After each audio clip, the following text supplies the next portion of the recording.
नमस्कार, मी डी खुरपे, सहाय्यक अध्यापक, लट्टी एज्युकेशन सोसायटी सांगली संचलित Shrimati Akkatai Nana AJ high school and junior college Dattawad. मागील 2 व्हिडिओमध्ये आपण लोकसंख्येचे असणारे वितरण, यामध्ये लोकसंख्या वितरणावरती परिणाम करणारे घटक, मग त्यामध्ये लोकसंख्या वितरणावर परिणाम करणारे आर्थिक घटक आणि लोकसंख्या वितरणावरती परिणाम करणारे प्राकृतिक घटक याविषयी माहिती पाहिली. तसेच लोकसंख्या बदलाचे घटक, यामध्ये लोकसंख्येचे गुणात्मक अभ्यास पद्धती आणि लोकसंख्येची संख्यात्मक अभ्यास पद्धती. यामध्ये लोकसंख्येची गुणात्मक अभ्यास पद्धती करत असताना लोकसंख्येचे असणारे ढोबळ जन्मदर, लोकसंख्येचे असणारे ढोबळ मृत्यूदर, यावरती लोकसंख्येचे वितरण, यावरती लोकसंख्येची असणारी घनता व लोकसंख्येत होणारे बदल याविषयी माहिती घेतली आहे. या भागामध्ये लोकसंख्येचे होणारे विस्फोट, लोकसंख्येची वाढ याविषयी माहिती व लोकसंख्या संक्रमण सिद्धांत याविषयी माहिती घेणार आहोत. लोकसंख्येची होणारी वाढ व लोकसंख्येचे स्फोट याविषयी जर आपण माहिती घ्यायची असेल तर विशेष करून एका प्रदेशामध्ये कमी कालावधीत जन्मदरात वाढ होणे व मृत्यूदरात खूप मोठ्या प्रमाणात घट होणे, यातूनच त्या प्रदेशामध्ये लोकसंख्या ही स्फोटक स्वरूपात वाढते. त्यालाच लोकसंख्येची होणारी स्फोट असे म्हणतो. आपल्याला यावरून अशी समजते की एखाद्या प्रदेशामध्ये असणारी लोकसंख्या ही जास्त व कमी होण्यासाठी त्या प्रदेशामध्ये असणारी जन्मदर व मृत्यूदर हे 2 महत्त्वाचे घटक परिणाम करत असतात. लोकसंख्येचे होणारे स्फोट, लोकसंख्या वाढ याचा जर आपण अभ्यास केला तर प्रत्येक देशामध्ये लोकसंख्येची वाढ म्हणजे लोकसंख्येची होणारी स्फोट हे कमी जास्त प्रमाणात दिसून येते.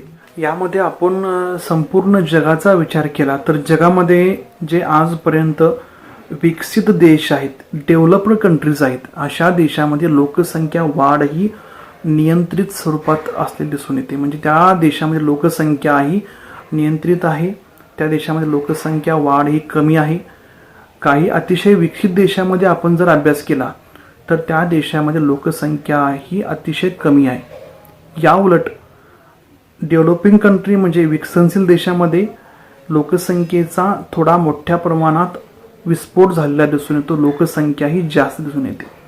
उदाहरणार्थ भारत, श्रीलंका, चीन, बांगलादेश, पाकिस्तान या देशांचा समवेत आफ्रिका खंडातील असे काही देश आहेत. अशा देशामध्ये लोकसंख्या ही मोठ्या प्रमाणात वाढलेली दिसून येते.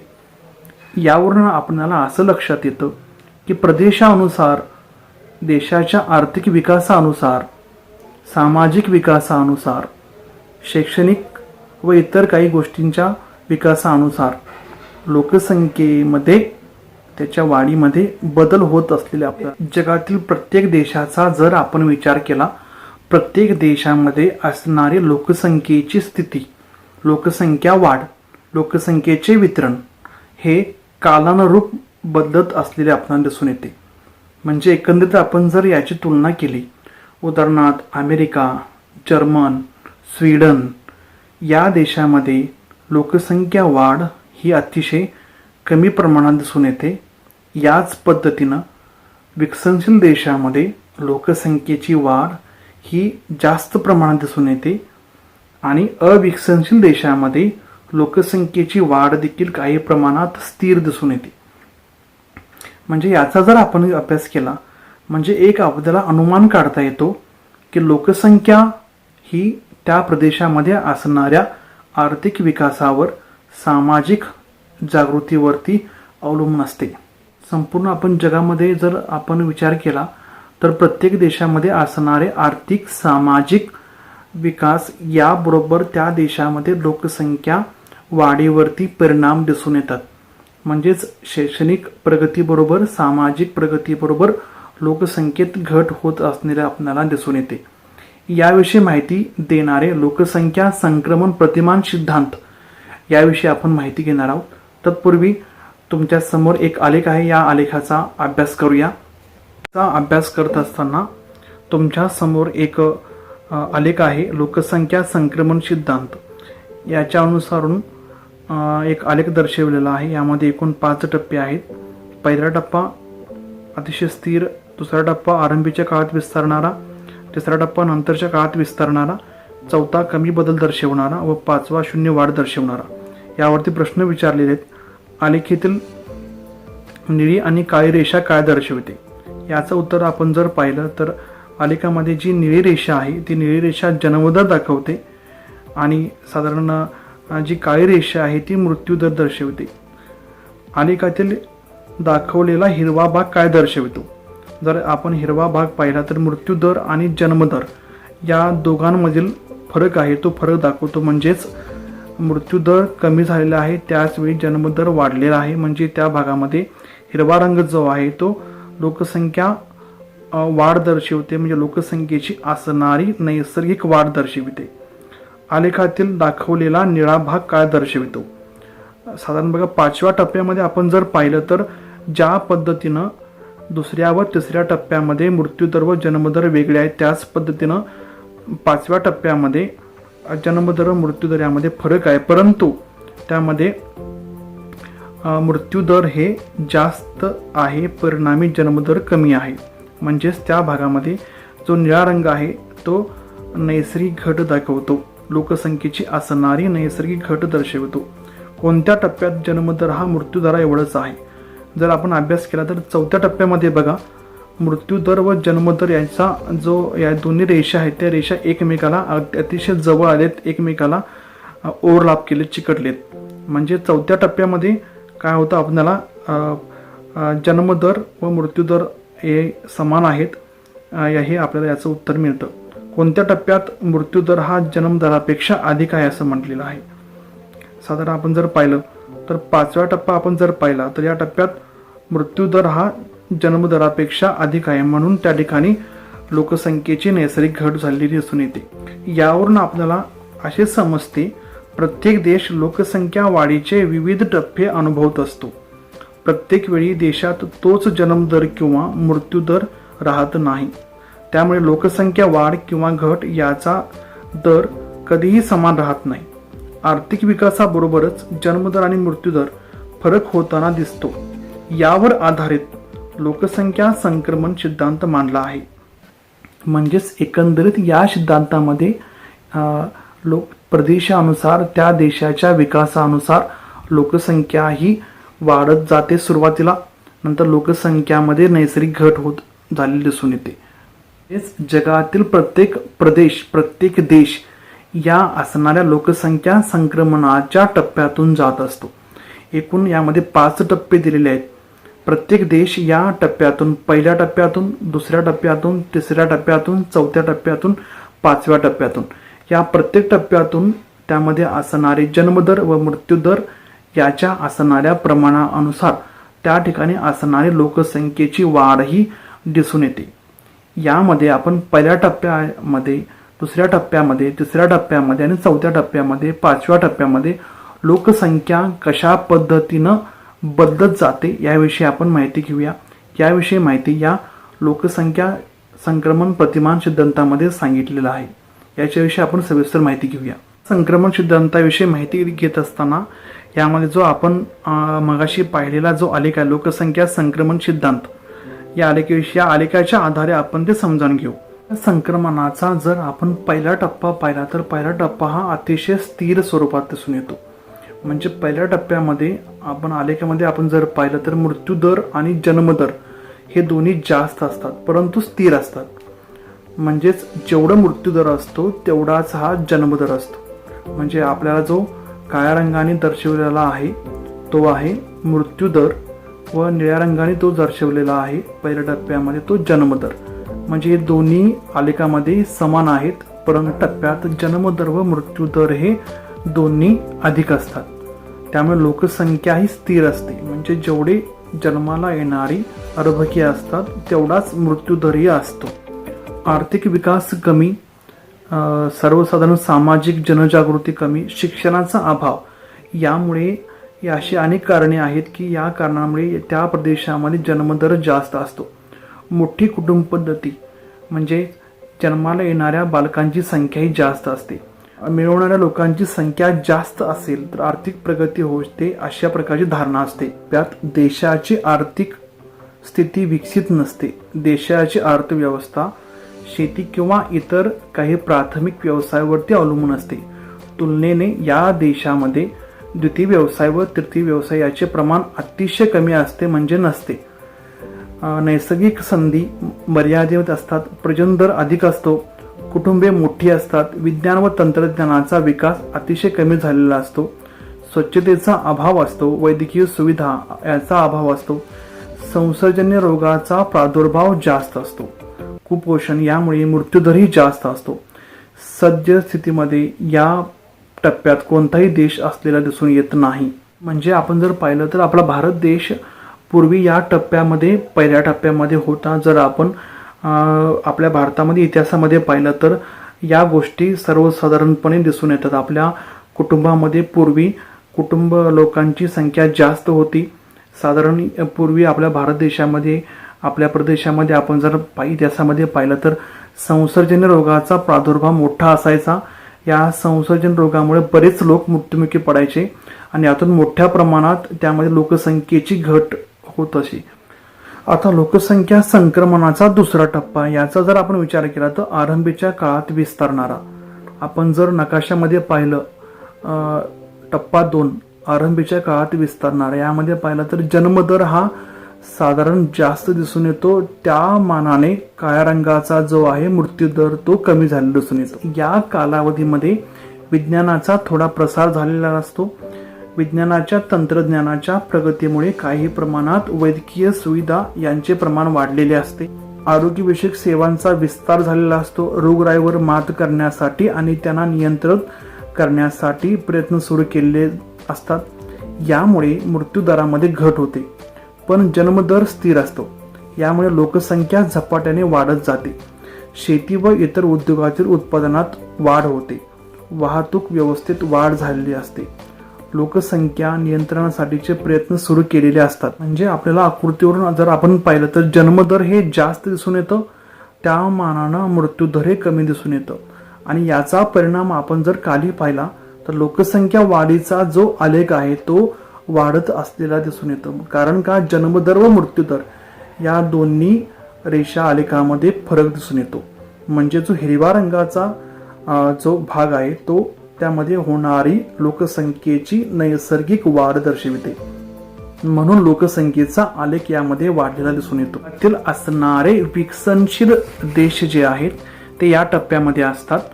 या टप्प्यामध्ये लोकसंख्येची नैसर्गिक पद्धतीने वाढ होते, खूप मोठ्या प्रमाणात वाढ होते. म्हणजेच लोकसंख्येला विस्फोटक टप्पा असे म्हणतात. कारण पाहिलं तर अनेक देश या टप्प्यामध्ये आहे. त्यामध्ये कांगो, बांगलादेश, नायजर व युगांडा हे देश सध्या या टप्प्यात असलेले आपल्याला दिसून येतात. भारत देश देखील या टप्प्यातून आता बाहेर आलेला आहे. सुरुवातीला या भारतामध्ये अशा प्रकारची स्थिती होती की त्या स्थितीमध्ये लोकसंख्येची मोठ्या प्रमाणात वाढ झाली, विस्फोट झाला होता.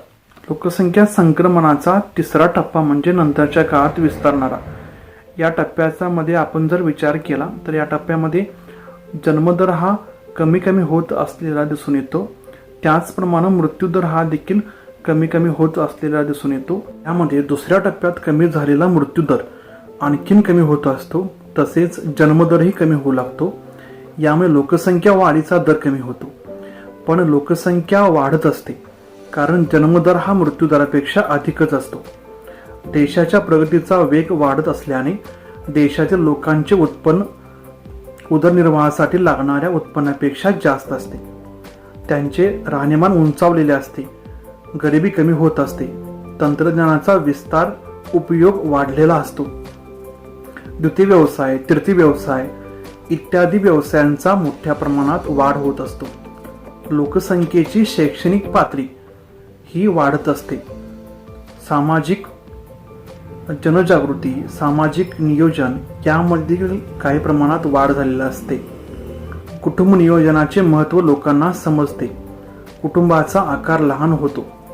या टप्प्यात एकंदरीत लोकसंख्याही काही प्रमाणात कमी कमी होऊ लागते. या टप्प्यामध्ये लोकसंख्येचा आलेख वाढत असतो, परंतु लोकसंख्या वाढीचा जो वेग आहे म्हणजेच एकंदरीत होणारी लोकसंख्येची वृद्धी ही कमी कमी होत असते. म्हणजेच शेवटच्या टप्प्यामध्ये लोकसंख्या वाढीचा आलेख हा कमी कमी व्हायला लागतो. म्हणजेच या टप्प्यामध्ये जे देश येतात ते देश सर्वसाधारणपणे विकसनशील टप्प्यातून विकसित टप्प्याकडे प्रवेश करत असतात, जात असतात, त्याच्या उंबरठ्यावरती असतात. आपला भारत देश देखील तिसऱ्या टप्प्यामध्ये येतो. याचप्रमाणे चीन हा देश या तिसऱ्या टप्प्यामध्ये असलेला आपल्याला दिसून येतो. तरचा जो टप्पा येतो तो टप्पा म्हणजे चौथा टप्पा, कमी बदल दर्शवणारा टप्पा. जर आपण आकृतीमध्ये पाहिलं तर आकृतीमध्ये असं लक्षात येतं की या टप्प्यामध्ये जन्मदर म्हणजे निळ्या रंगाची जी रेषा आहे ती अतिशय कमी झालेली दिसून येते. त्याचप्रमाणे मृत्यूदर काही प्रमाणात स्थिर झालेला दिसून येतो. म्हणजे तिसऱ्या टप्प्यामध्ये जन्मदर व मृत्यूदर याच्यामधील जो फरक होता तो फरक अतिशय कमी झालेला दिसून येतो. म्हणजे साहजिकच जी लोकसंख्येची होणारी नैसर्गिक वाढ हिरव्या रंगाने दर्शवलेली आहे ती कमी होते. त्या अनुषंगानं लोकसंख्या ही काही प्रमाणात वाढलेली असते परंतु स्थिर असते. वरती जो लोकसंख्येचा आलेख आहे भगव्या रंगाचा तो वाढलेला आहे परंतु स्थिर आहे, काही प्रमाणात शेवटी कमी झालेला दिसून येतो. या टप्प्यामध्ये आपण जर विचार केला, या टप्प्यात तिसऱ्या टप्प्यातील जन्मदर आणखीन कमी झालेला असतो, राहणीमान उंचावलेले असते, देशाची आर्थिक स्थिती आणि नागरिकांची आर्थिक स्थिती अधिक सुधारलेली असते. तृतीय व्यवसाय यांचा वाटा प्राथमिक व्यवसायापेक्षा जास्त झालेला असतो. मृत्यूदर खूपच कमी झालेला असतो कारण उच्च राहणीमान, वैद्यकीय सुविधा अशा अनेक पायाभूत सुविधांचा विकास झालेला असतो. साधारण पटकी, प्लेग यासारख्या साथीच्या रोगाचा नायनाट झालेला असतो. आरोग्याबद्दल लोक जागरूक असतात. लोकसंख्यामध्ये वृद्धी अत्यल्प असते म्हणजे स्थिर असते, कमी असते. जर आपण विचार केला तर तंत्रज्ञानाच्या प्रगतीबरोबर, वैद्यकीय सुविधांच्या प्रगतीबरोबर साथीचे रोग हे कमी होतात असं यामध्ये सांगितलेलं आहे. परंतु आपण आत्ताचं जे उदाहरण पाहिलं तर कोविड-19 या रोगाचा प्रादुर्भाव जास्त झालेला दिसून येतो. परंतु अपवादात्मक अशा काही रोगाचा प्रादुर्भाव होतो की त्यामुळे संसर्गजन्य रोग हे वाढून दिसून येतात. विज्ञानाच्या प्रगतीबरोबरच, तंत्रज्ञानाच्या प्रगतीबरोबरच या रोगाच्या प्रकारामध्ये बदल दिसून येतात. काही रोग असे विषाणूजन्य असतात की या शैक्षणिक तंत्रज्ञानाचा, या आरोग्यविषयक सुविधांचा त्यावरती जास्त करून परिणाम दिसून येत नाही, त्यावरती उपचार दिसून येत नाही. अशावेळी अपवादात्मक स्वरूपात काही प्रमाणात अशा प्रकारच्या रोगाचा काही काळानुरूप हा प्रादुर्भाव झालेला दिसून येतो. त्याचा जर आपण विचार केला तर लोकसंख्या वृद्धी अत्यल्प असते. अशा टप्प्यामध्ये काही आज देश आहे, त्यामध्ये अमेरिका आहे, संयुक्त संस्थाने गेचा असणारा 5वा टप्पा म्हणजे ऋणात्मक वाढीचा टप्पा. या टप्प्याला ऋणात्मक वाढीचा टप्पा असं म्हटले. ऋण म्हणजेच काही प्रमाणात यामध्ये जन्मदर हा कमी होतो. नियमित रेषापेक्षा, नियमित वृद्धीपेक्षा जन्मदर या देशामध्ये कमी कमी होऊ लागते. या देशामध्ये लोकसंख्येची नैसर्गिक घट व्हायला सुरुवात होते.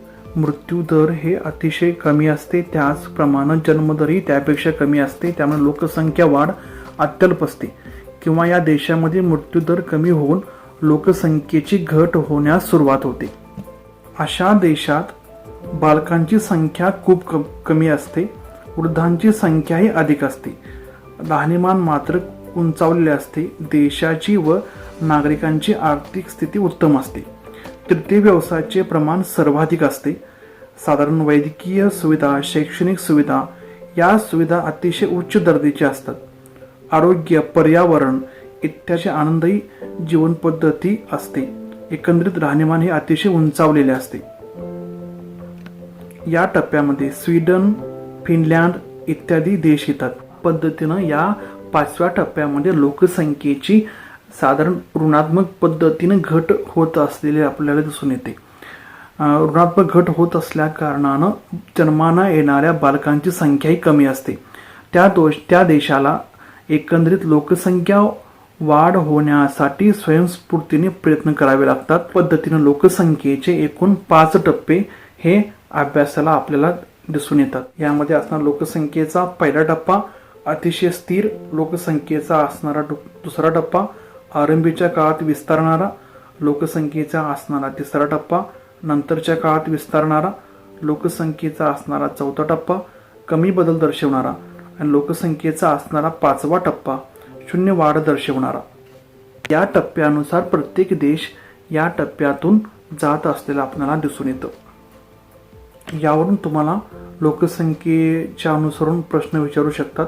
लोकसंख्येच्या वितरणावरती परिणाम करणारे प्राकृतिक घटक स्पष्ट करा.